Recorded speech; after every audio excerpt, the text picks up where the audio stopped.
예림 단장 칼럼입니다. 오늘은 기독교 핵심 진리 절반에 왔는데요.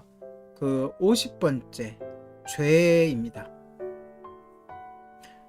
저는 아이들을 가르칠 때 쉽게 죄가 이런 것이라고 얘기하는데요. 하나님이 하라는 것은 하지 않고 하지 말라는 것을 하는 것이 죄라고 가르칩니다. 그들이 알아듣기 쉽고 이해하기 쉽게 가르치는 거죠. 오늘 그 죄에 대해서 구체적으로 자세하게 나눠보도록 하겠습니다. 죄의 성경적 의미는 활시를 당겨서 화살을 쏘았을 때 관역을 빗나가는 것으로 묘사할 수 있습니다. 여기서 말하는 빗나간 관역, 목표는 조준판의 표적이 아니죠. 그것은 하나님이 주신 변함없는 진리이신 말씀의 규범을 말합니다. 하나님의 말씀은 하나님 자신의 의, 곧 뜻을 표현하며 그리스도인의 행동의 궁극적인 기준이 됩니다. 즉, 그 기준에 이르지 못하면 죄가 되는 것입니다. 성경은 모든 사람이 하나님의 영광에 이르지 못한다는 관점에서 죄의 보편성을 말합니다. 모든 사람이 죄를 범하였음에 하나님의 영광에 이르지 못하더니. 로마서 3장 23절입니다. 완벽한 사람은 없다. 혹은 잘못을 범하는 것은 인지상사다. 즉, 우리가 살면서 잘못을 언제든지 저지를 수 있다라는 말은 죄의 보편성을 인정한 말입니다. 즉, 우리 모두는 구속을 필요로 하는 죄인들이라는 것입니다. 죄는 이성적인 피조물에게 규칙으로 주어진 하나님의 법을 순종함에 있어서 부족하거나 위반되는 것이라고 정의되어 왔습니다. 즉, 강아지에게 또는 개미에게, 미꾸라지에게 죄인이다, 죄를 졌다 라고 할 수는 없다는 것이죠. 우리 인간에게만 적용되는 것입니다. 또 인간 외에도 물론 사탄이나 천사나 이렇게 이성적인, 스스로 생각하고 판단할 수 있는 존재에게 해당되는 것이죠. 이 정의에는 세 가지 중요한 측면이 있습니다. 첫째는 죄는 순종이 부족한 것을 말합니다. 그것은 하나님의 법을 따르지 않는 것입니다. 예를 들어 하나님께서 이웃을 사랑하라고 명하셨는데 그렇게 하지 않는다면 그것은 죄입니다. 제가 처음에 서두에 얘기했듯이 하나님이 하라는 것을 하지 않는 것. 둘째는 죄는 법을 위반하는 것입니다. 법을 위반한다는 것은 법이 정한 경계를 가로지르거나 그 한계를 뛰어넘는, 넘어서는 것입니다. 따라서 죄를 침해라고도 말하기도 합니다. 침해. 어른들 침해가 왔다, 그때 침해가 아니고 침범했다 했을 때 그 침해. 하나님의 법에서 뭐뭐 하지 말라라고 선포한 것을 하면 죄를 범하는 것이죠. 이 또한 제가 서두에 쉽게 아이들에게 가르칠 때 이야기하는 것이죠. 그런데 여기서 한 가지 더, 세 번째 죄는 이성적인 피조물에 의한 행동입니다. 아까도 얘기했죠. 우리는 하나님의 형상대로 지음을 받은 피조물이기 때문에 원래는 선하게, 자유롭게 도덕적인 행동을 취할 수가 있습니다. 그런데 가령 그러다는 것을 알면서도 이게 잘못됐다라고 생각하는 게 확인이 되고 알면서도 어떤 일을 행할 때, 그 일을 행할 때 우리는 하나님의 법에 불순종하고 죄를 짓는 것입니다. 그런데 여기서 유의할 게 있습니다. 전통적인 가톨릭 신학은 죄를 두 가지로 나눕니다. 바로 대죄랑 소죄입니다. 그래서 대죄란 영혼 속에 있는 은혜를 죽이는 것으로서 반드시 고해성사를 통해 새로운 칭의를 받아들여야 한다고 말합니다. 반면에 소재, 말 그대로 경제, 가벼운 죄는 그보다 덜 심각한 것으로 구원하는 은혜를 파괴하지 않는다고 이야기합니다. 그런데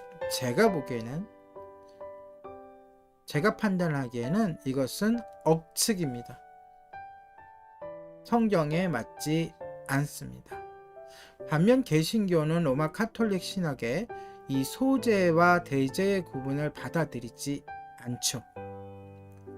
존 칼빈은 하나님을 거역하는 모든 죄는 죽어 마땅하다는 점에서는 대죄이지만 또한 어떤 죄도 그것이 믿음으로 말미암은 칭의를 무너뜨릴 수 없다는 의미에서 대죄가 아니라고 했습니다. 왜냐? 이미 예수 그리스도께서 우리를 위하여 십자가에 달려 돌아가심으로 그 누구도 우리의 죄로 인하여 우리를 파멸시킬 수 없고 우리를 끌어내릴 수 없습니다. 그 예수님을 우리가 믿는다면 말입니다. 또한 성경은 여러 가지 죄로부터 초래되는 죄책에 대해 경고합니다. 우리는 가끔 혼동을 합니다. 죄와 죄책을 혼동하죠. 죄는 누가 짓죠? 인간이 짓습니다. 그러므로 따라오는 것이 죄책인데, 나는 죄인이야. 나는 죽을 죄를 졌어. 나는 죽을 수밖에 없어. 내가 어찌 이런 큰 죄를 졌지? 이게 죄책이죠. 그런데 사탄은 이 죄책을 부추깁니다.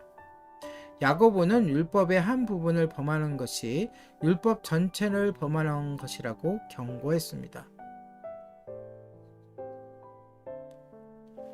그러니까 우리가 많은 그 하나님의 법이 있죠.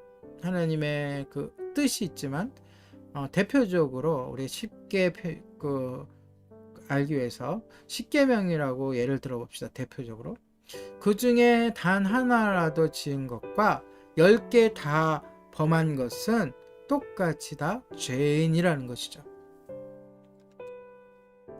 그럼에도 불구하고 각각의 죄에 따라 더해지는 죄책이라는 것이 있습니다. 그래서 사도 바울도 진노의 날에 임할 진노를 쌓지 말라고 권고합니다. 우리가 죄를 지면 죄를 지을 때마다 또한 죄를 계속 유지할 때마다 우리에게는 진노가 쌓입니다. 우리가 범하는 죄마다 하나님의 진노 앞에서 우리의 죄책을 더하게 되는 것입니다.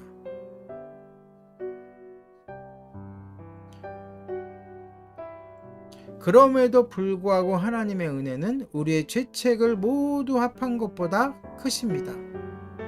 그런데 사탄은 뭐라 그래요? 너는 용서받지 못해. 너의 죄가 얼마나 큰데 너는 하나님께로 갈 수 없어. 이렇게 꼬드기는 것이 사탄의 계략인 것이죠.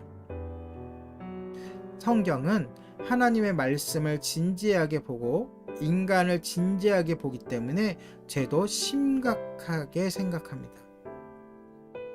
자, 우리가 예수님을 믿어요. 예수님이 우리를 위하여 십자가에 달려 돌아가셨기 때문에 우리의 죄가 모두 용서받았어요. 그래서 내가 죄를 지을 수 있습니까? 죄를 지어도 괜찮습니까? 성경은 결코 그렇지 않다는 거예요. 그 말 다 앞에 얘기했던 그 말 다 맞습니다. 그러함에도 불구하고 우리는 죄를 짓지 않으려고 노력하고 애쓰고 몸부림치고 전쟁해야 됩니다. 왜냐? 우리가 하나님께 죄를 짓는 것은 그의 거룩하심을 모독하는 것이죠. 그리고 우리가 이웃에게 범죄하는 것은 그의 인간성을 모독하므로 결국 그를 창조하신 하나님을 모독하는 것이기 때문입니다. 그러므로 우리는 죄를 지은 게 생각나걸랑 그 즉시로 하나님께 회개하고 다시는 같은 죄를 짓지 않으려고 노력하고 또 날마다 아침에 경건의 훈련을 함으로써 하루를 살아가면서 죄를 짓지 않겠다고 다짐하고 노력하고, 그럼에도 불구하고 연약하여 죄를 졌으면 하나님께 회개하고 돌이키고 또 죄에 대한 결과를 해결하고,